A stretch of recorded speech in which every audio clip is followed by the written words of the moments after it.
I was less than 20 miles from the mountain when the engine gave out.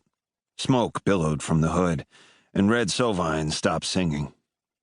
I pushed the old pickup for a while, but it was no use. She'd let me down good this time. I pulled her off to the side of the highway, kicked open the door, and cursed at the wind. I stared down the cracked highway. A backwater town was just up ahead, surrounded by derricks and grain elevators.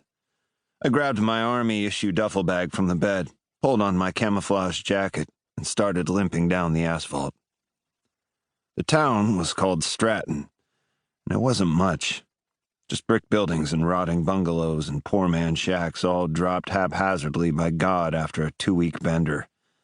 Old Main was hanging on for dear life. An abandoned convenience store, abandoned gas station, abandoned motel.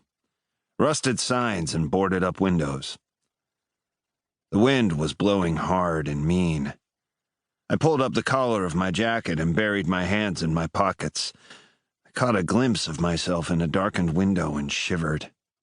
It was a face that I still didn't recognize. A face that appeared to have been molded by the devil himself. 12 hours on the road, and I was in bad need of a drink. At the corner of the block stood a white stucco building with the words, Dell's Lounge, hand-painted in red, a neon bud sign glowing in a submarine window. I went inside.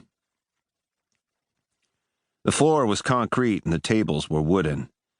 There was a pool table with torn blue felt and a jukebox 20 years old at least.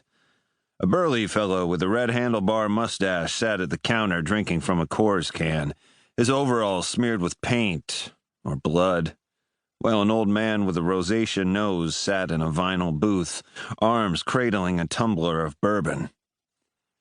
The bartender, a skinny man with sickly yellow hair and liver-spotted hands, whistled a nameless tune and wiped down the counter lethargically.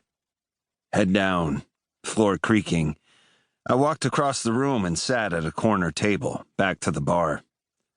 I placed my bag on the floor and stuck a pinch of snuff between my gums and lower lip.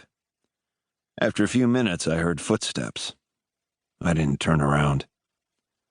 The bartender stood right behind me and asked me what I wanted, his voice all full of barbed wire.